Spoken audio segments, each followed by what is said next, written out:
Gap Savitri नका असं करू. माझ्याकडे बघा, माझ्यासाठी दारू पिऊ नका. तुझ्यामुळे पिऊला नको. मी तुमच्या पाया पडते, दारू नका पिऊ.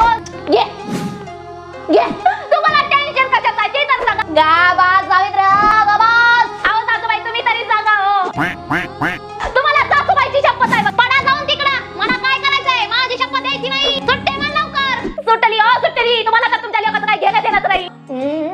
असं करताय का तुम्ही? असं करताय का? ठीक आहे. आजपासून ह्या घरामध्ये 2 दारूच्या बाटल्या येणार. एक तुमच्यासाठी, एक माझ्यासाठी. आजपासून आपण दोघं मिळून चकना खायचं एकत्र. आता ठरलं. उद्यापासून 2 दारूच्या बाटल्या. चल पी. मी पिऊ शकते. P Savitri P. आता